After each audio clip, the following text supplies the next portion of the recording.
Hey beauties, welcome back to my channel. I hope everybody's having a wonderful holiday weekend. Hopefully you're getting plenty of rest, or maybe you have something fun planned. But for today's video, I will be reviewing the new Beige Healthy Glow Foundation for Hydration and Longwear from Chanel. We actually have family in town. We're about to meet everybody for dinner, but I have a little extra time to get ready, so I figured why not sit down and film my first impression. I don't want to wait any longer. The Newly Beige Healthy Glow Foundation retails for $60. It's currently available on Chanel.com. I picked up B30, that's my standard Chanel foundation shade, and just in case you aren't already aware, this new formula has replaced the original Beige foundation. It is not in addition to. So they are not the same, and they are not really intended to be the same. To make things a bit easier to explain, I'm going to show you this chart. That way you can see visually how they break down the differences.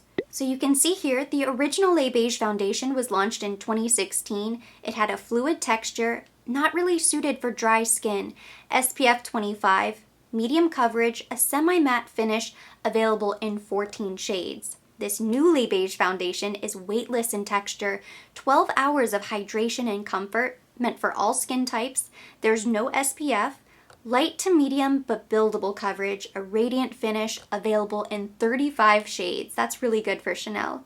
It's a little bit confusing since they kept the name. They extended it, now it says Hydration and Longwear, not just Healthy Glow, but they also changed the packaging slightly. So the original Beige came in the frosted bottle, which let you know that it was in fact a matte finish. The new bottle has the glossy glass, and you also have a beige cap instead of all black. I have some more information here about the formula. It contains light reflecting pigments that gives it the radiant finish, and just like the original Beige formula, it does contain Kalanchoe extract, which helps the skin to protect itself against the elements.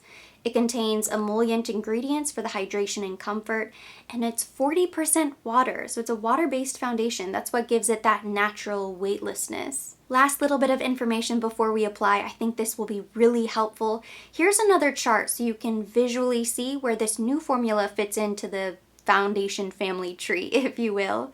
So it's somewhere between glowing and natural, medium coverage. It's kind of right in the center, actually. Slightly more natural finish than the Vita Lumiere, a little bit more coverage than Vita Lumiere Aqua, less coverage than Sublimage and the CC Cream. This is a really nice visual element. I think by looking at this, you can kind of determine whether or not this foundation is even right for you to try. And you know what? Here's a little insider tip for you. If you loved the original Beige foundation and you are simply heartbroken to find that they have reformulated with this hydrating, radiant version, the Bois de Chanel foundation is nearly identical.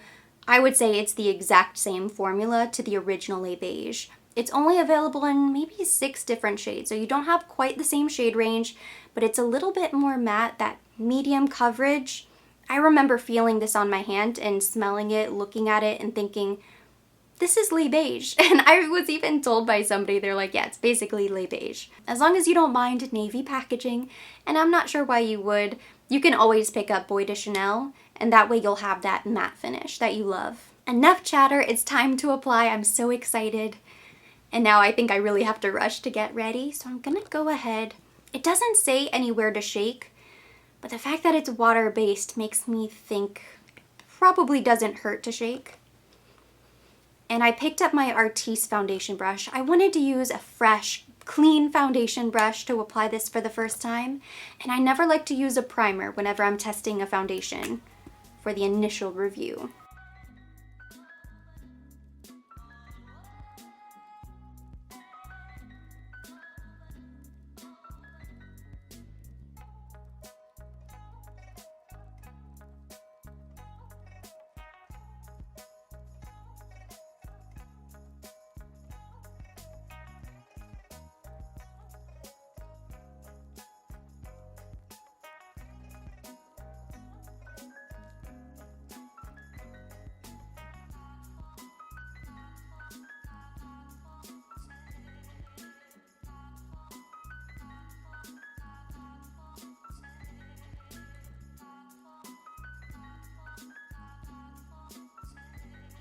I dimmed my ring light, I scooched in a little bit closer, and I'm going to lean in so you can really see my skin.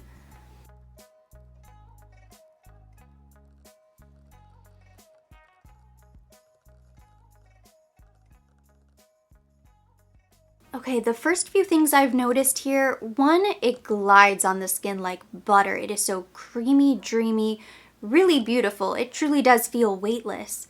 I'm a little surprised by the coverage, or lack of coverage, I should say. And I didn't realize it was light to medium but buildable until I just read that information. I don't know why I thought it would match the coverage of the original Les Beige. I just assumed it would be a radiant version of the medium coverage Les Beige, but it actually has less coverage. It's supposed to be buildable, so I'm going to go in and I'm going to stipple and add a little bit more. It looks really nice. I like being able to see my skin shining through. The way it looks on my skin right now, I would find it very hard to believe that this is a Longwear foundation. I think that's what I'm trying to get my head around. I think I need to build it up a little bit more. I think it looks lovely. I love the reflection, the glow it gives. It looks really pretty on my pores, on my cheeks. Seems to be pretty soft and forgiving. Not very forgiving on this little blemish I have, but that's my own fault. I picked at it. It doesn't look very even on my forehead. I think I need to go back, or here actually. I need to go back and add a little bit more just to make sure my application is very even.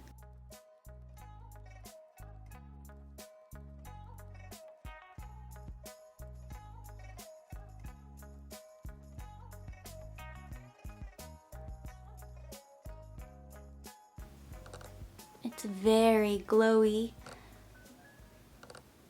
but it looks pretty. My skin looks very buttery. I'm still not convinced it's going to be long wearing. It's later in the afternoon, we're getting ready for dinner, but even still, I think by the end of the night I should have a pretty good idea. We'll probably, well, we might walk to dinner. We'll probably walk home, I would guess. I'm gonna finish my makeup off camera and then I will come back and finish my first impression. My makeup for the night is now complete. I feel a lot more confident now that I set with a teeny tiny bit of powder. So I set my under eye and my T-zone. I was afraid it wouldn't be enough coverage. Now I think it looks really nice. I can still see my blemish a little bit, but I think it's very perfecting overall. What's going on? Are you filming right now?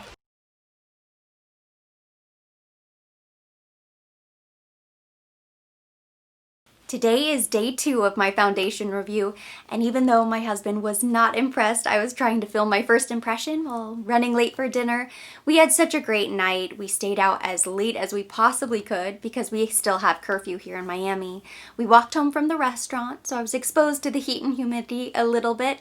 I think by the time I got home, I had it on for probably close to 6 hours, so not an incredibly long period of time, but I committed the cardinal sin and I slept in my makeup. Terrible. I hate doing that. I was exhausted and in no position to talk about the makeup, but I did pull out my camera and I tried to film a couple close-ups.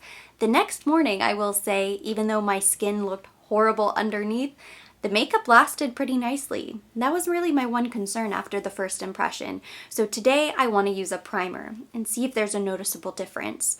I pulled out the Farsali Liquid Glass because I want something that's going to help smooth even more. The foundation on its own really doesn't need any extra radiance, but this fills in all fine lines and pores, and I think it will help with the longevity.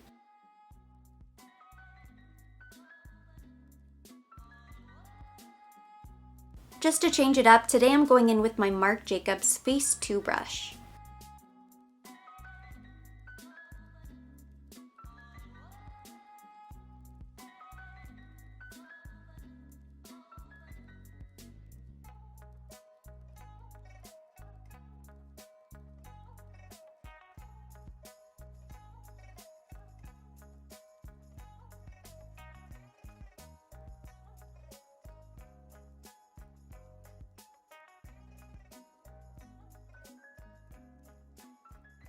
I didn't have to build up the coverage this time. I think it looks really nice and even.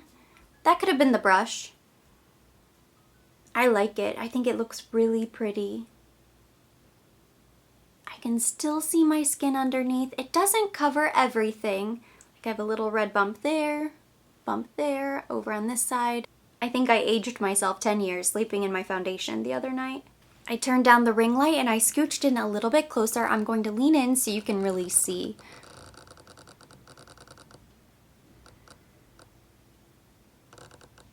It's so thin and it looks really glowy, but it doesn't feel too greasy. Either way, I like to set the entire face. I don't know. There's something about it. It makes me nervous to not set the entire face. So I'm going to finish my makeup off camera and then I will come back and finish the review. This is the complete makeup look for the day, and I have to say I can't see a huge difference with the Farsali primer. Because even without the primer, the first time around, I thought it looked really hydrated. It looked nice and smooth, kind of radiant. I imagine now with this underneath, perhaps it will be a little bit more long wearing, but time would tell. But I love the appearance overall. I think they did a nice job reformulating the Le Beige. And they needed to change things up. I always said, as soon as they added Ultra Le Tint, the original Le Beige almost became obsolete because you had that medium buildable coverage foundation with a matte finish. The only real difference was that the original Le Beige had SPF 25 and the Cilantro extract. The shades ran a little bit pink, so it might have been trickier for some people to find a really nice shade match. I don't think those differences were enough to change people's mind. The Ultra Le Tint was that perfect coverage matte foundation. This is the photo-friendly option, wider shade range, they're more neutral in undertone, so it's just the better option between the two.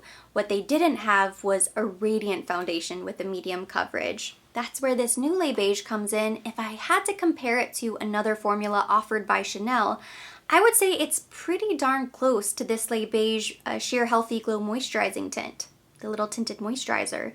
This also contains Cilantro extract, I believe. It has SPF 30, and it's only available in a handful of shades. I use the shade medium. I guess the other big difference between them is that the new Le Beige is 40% water. It's water-based, and this Le Beige moisturizing tint, it truly feels moisturizing. There has to be some oil in here. It just has that feel to it. Here's the moisturizing tint. This is the new Le Beige. I'm just going to blend it out with my fingers just to feel it.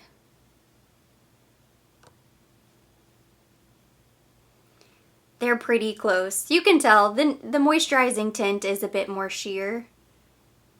But the new Le Beige is light. A lot lighter than I originally thought, but buildable. You really can get that thick coat. So you can kind of see, this shears out a little bit more than this. This is your tinted moisturizer, this is your new Le Beige. The new foundation is going to be best suited for anybody with normal skin, dry skin. If you have oily skin, you can absolutely wear this, but in my experience, people with really oily skin tend to be a bit self-conscious about shine, and this does have a lot of radiance, so you might not like that, and it's just going to add to the glow that you naturally have by the end of the day.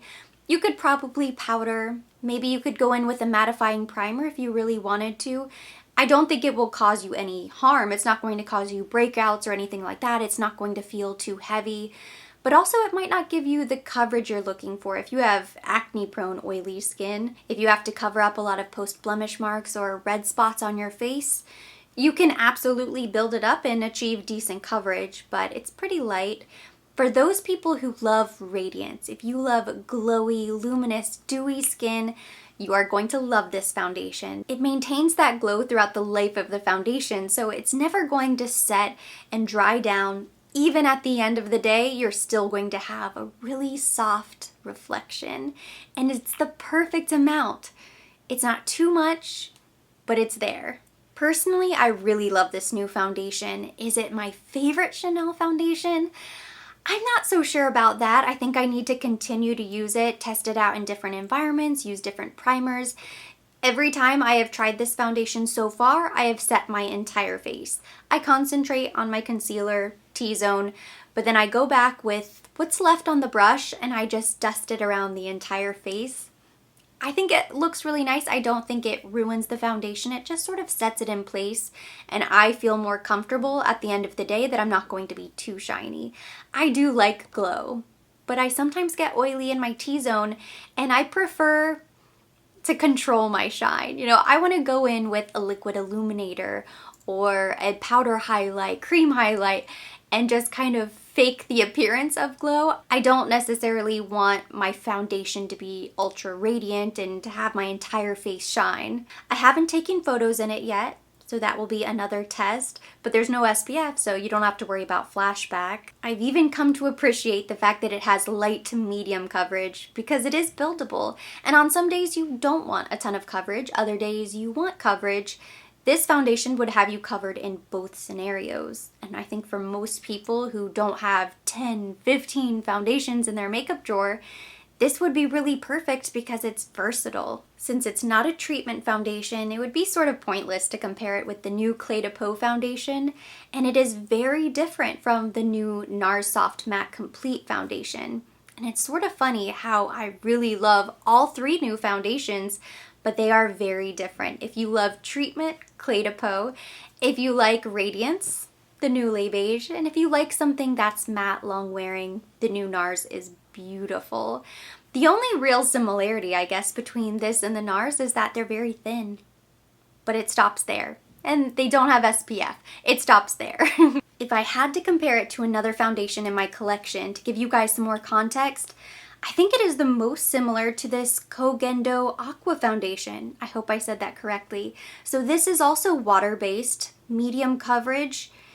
It looks beautiful. They don't have a huge shade range, but if you like this, I think you will really like this. That is the best comparison. I thought about the Dior Forever Glow foundation, but that's just too oily. I don't think it's similar at all to this. This is far more thin and radiant, but not greasy. I love this new foundation, but I would say the number one takeaway that I hope you get from this video is that it is very different from the original Les Beiges. So if that was your go-to foundation and you're just going to simply replace it with the new version, I think you will be incredibly disappointed. So just know that going in, maybe use that chart that I showed at the beginning of the video to see if this sounds like something worth transitioning to. You know, perhaps you used the original Les Beiges, but you always felt like it was a little bit too matte. It might be worth trying the new formula. But that completes today's review. Thank you so much for watching. Hopefully you found this video helpful. If you enjoyed it, give it a thumbs up. Leave me your comments, questions down below. I want to hear from you guys. Are you sad they changed it? Do you think this is an upgrade? Have you tried it? Let me know down in the comment section. As always, I will be linking everything mentioned, everything on my face down in the description box for your convenience. And for more videos like this, don't forget to subscribe and hit the notification bell.